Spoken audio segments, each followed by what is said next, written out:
Welcome, everyone. Thank you so much for joining us today. We are so excited to launch a new content series called Nordic Expert Exchange. We're going to kick it off with a discussion we've been hearing more and more from our clients around Epic Cogito and the shift in the environment that's hosting it. Joining us today are two of Nordic's experts, Eric Pennington, who is our Solution Executive for Digital Transformation, and Steve Patterson, who leads delivery for data engineering at Nordic. Guys, thank you so much for joining us. I'll let you take it away. Wonderful. Thanks, Gwen. So we all know in the wild world of Epic, there's always fun and exciting developments and changes. So the question is, what is actually changing and what do we need to do? So Mr. Patterson, what's going on?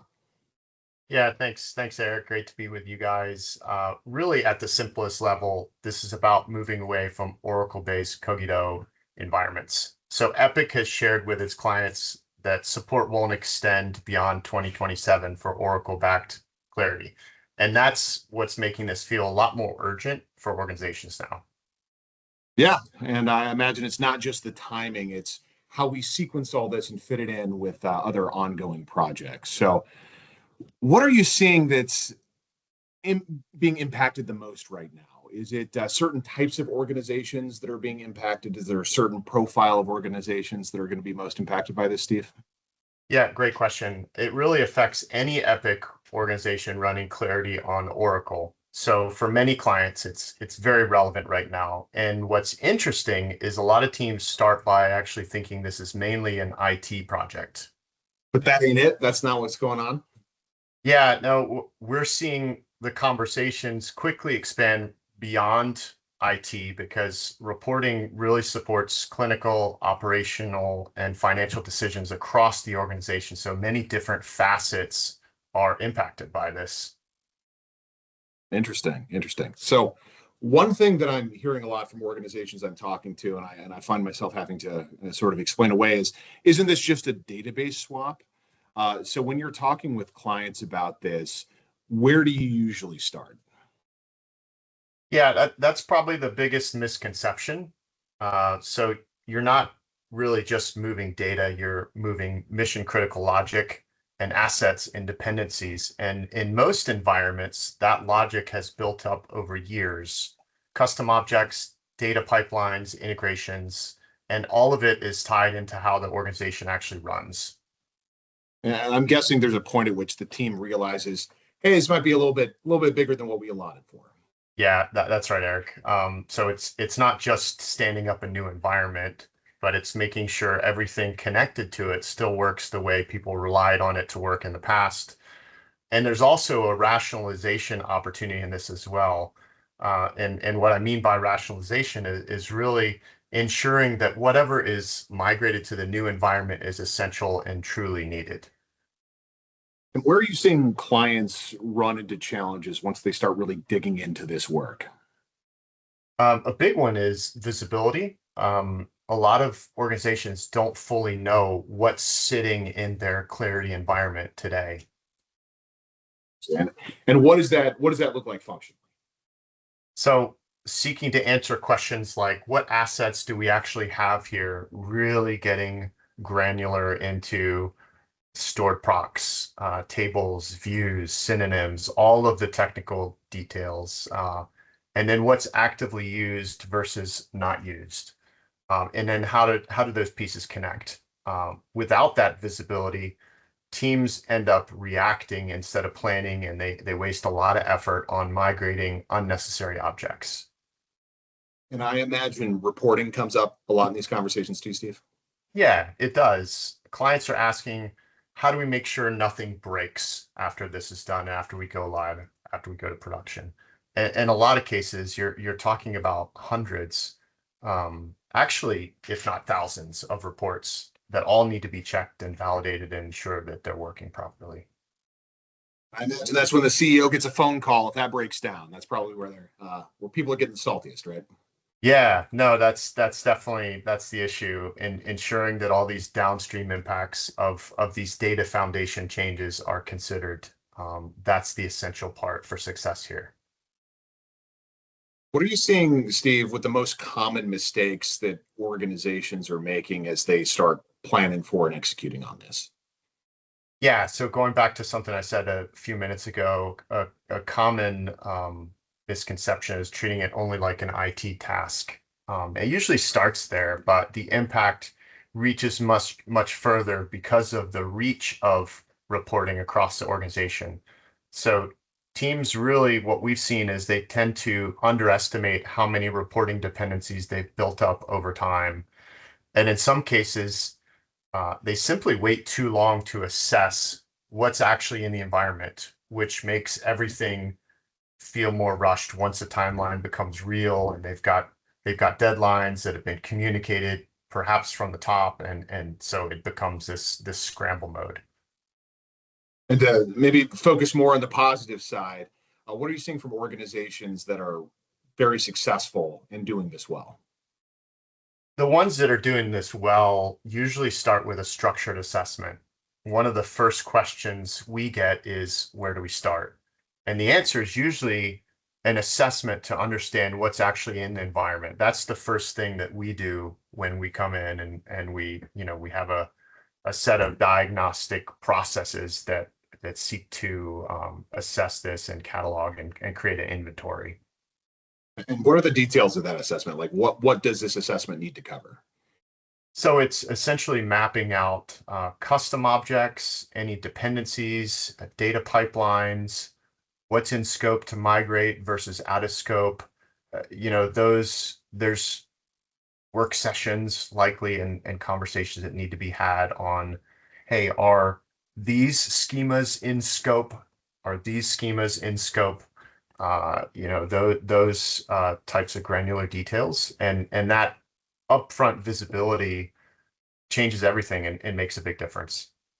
Yeah, it seems like that gives the team a chance to be more methodical and plan things out rather than being reactive and just scrambling around.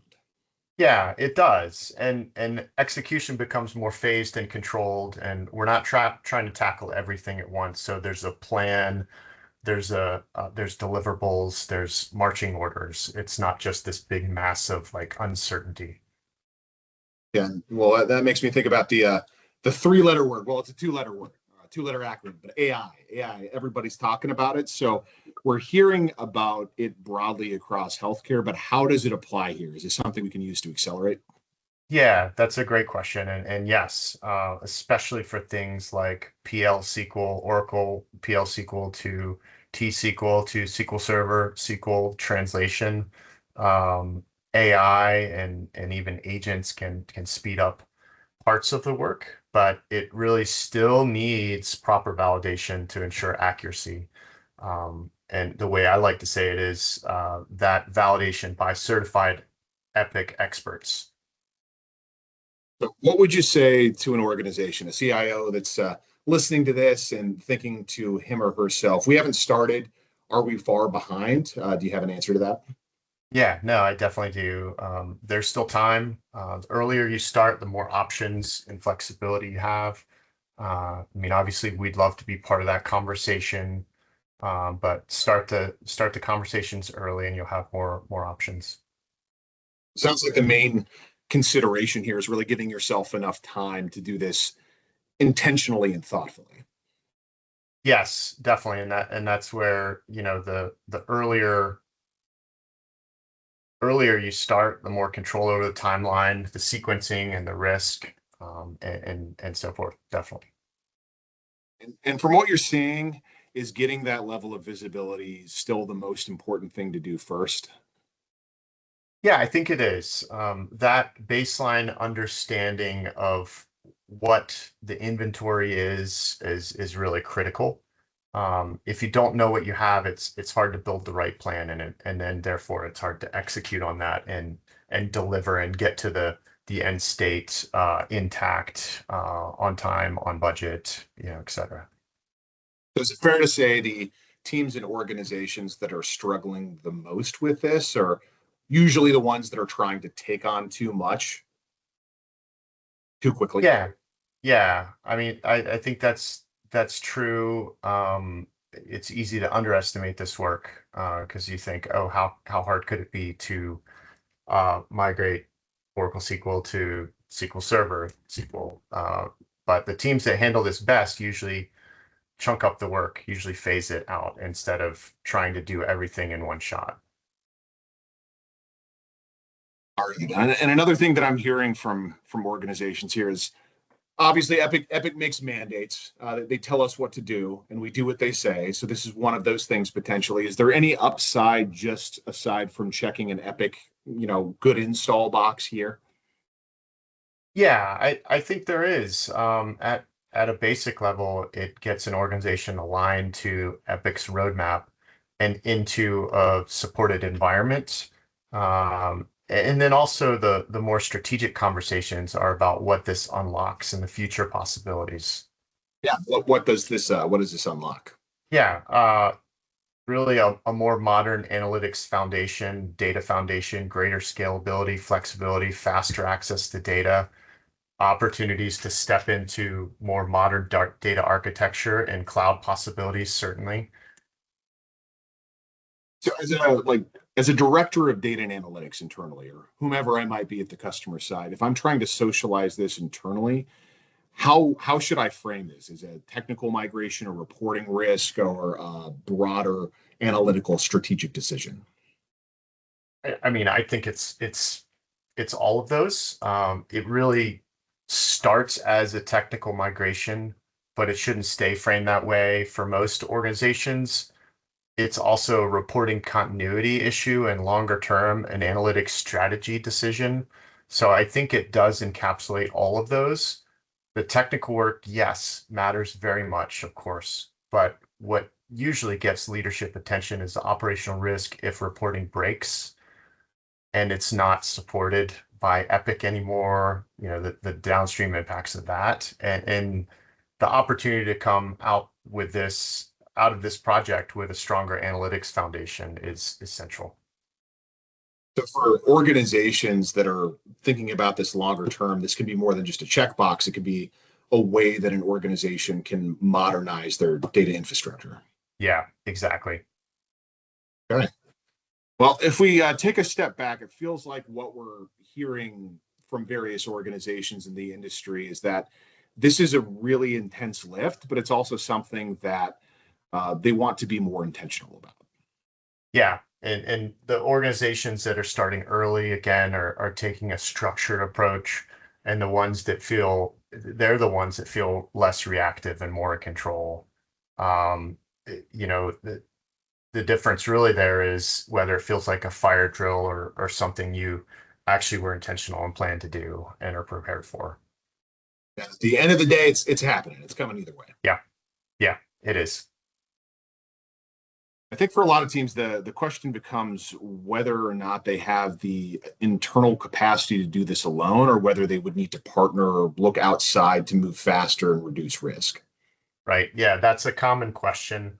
And what we're seeing a lot is that organizations don't have the bandwidth.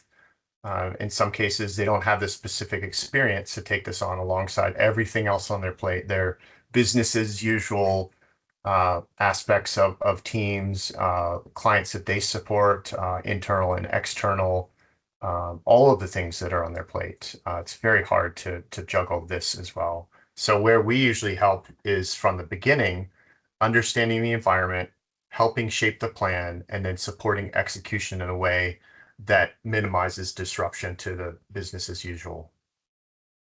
To build off that, we are actively working with a number of different organizations right now across different stages of the migration process. So we have both Steve and I have had the opportunity to see firsthand where teams are getting stuck and how we can help push things forward. Definitely.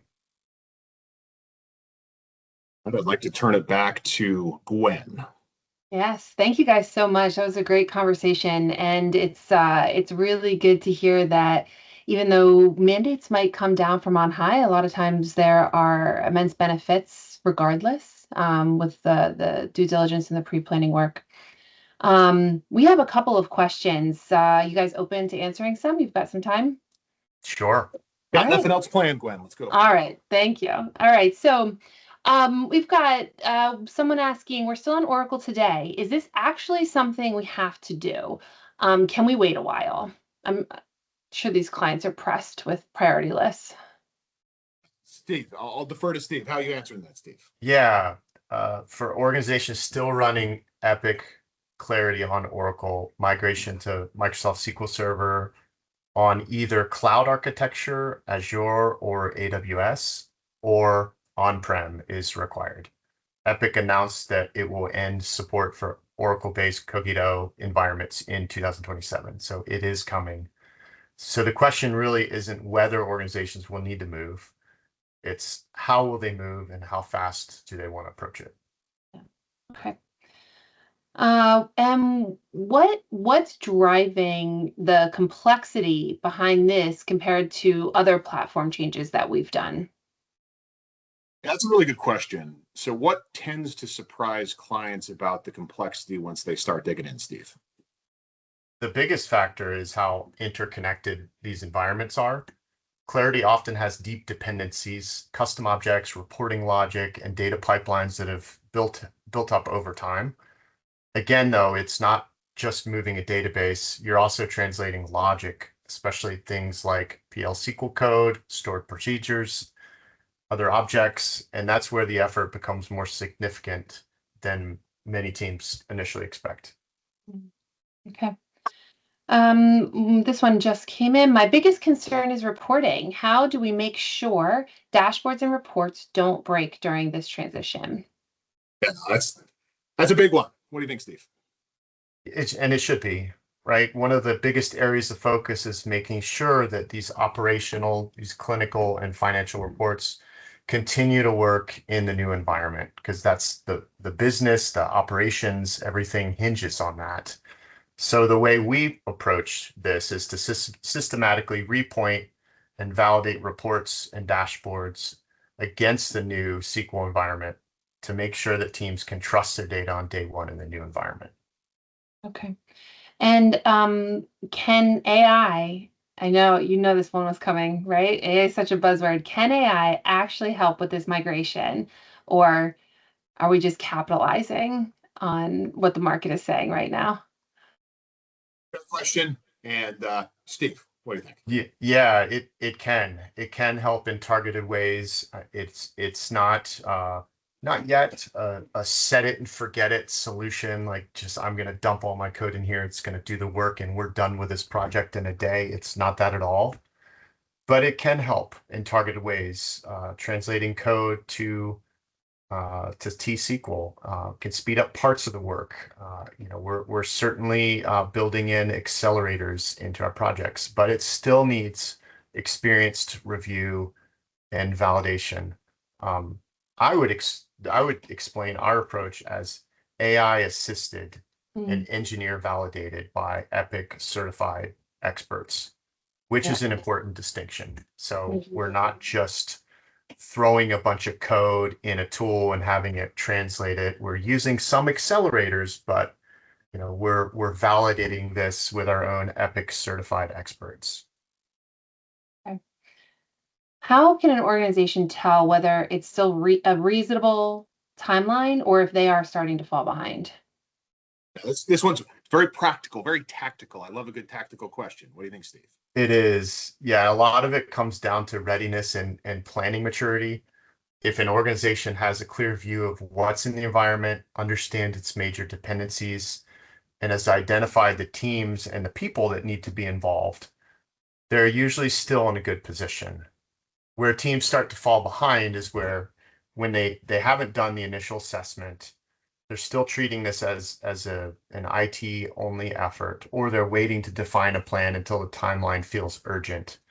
So the more unknowns you have at this stage, the harder it becomes to move in a controlled way. Okay. Let's do one more, all right? If we know this is coming, but we haven't started yet, what should we do in the next 60 to 90 days? That's a perfect mic drop. Steve, bring us home. Great question. In those first 60 to 90 days, I'd focus on four things. Understanding what's in the environment today, so assessing the current state of database objects and what needs to persist, identifying the biggest dependencies and reporting risks, building a phased plan, and then aligning the right internal early. So that's what I would focus on. That's what we're focusing on in the two efforts that we're underway with our clients. Yeah. That's what I would say. So it's not a insurmountable, big, scary task. It's one that clearly involves planning, involves understanding the environment. Yeah. Well, thank you guys so much for your time. And I know that neither of you will have a problem with me offering to anyone who's listening that if they need someone to chat with about this, if this is really on their mind and they're not sure how to influence their leaders or they're not sure where to start, either one of you would be happy to jump on a call 30, 45 minutes and really just have a chat about what's coming because it is coming, right? Definitely. Yeah, appreciate that, guys. Yep. And thank you to everyone who's joined us for the first installment of Nordic Expert Exchanges. We really hope that it helped address some of the questions you may have about what's coming down the pike. And we look forward to sharing more of these exchanges in the future. And as I said, in the meantime, any one of our experts is more than happy to hop on a call and chat through. No pressure at all. We're just here to help you work through some of these problems you're facing.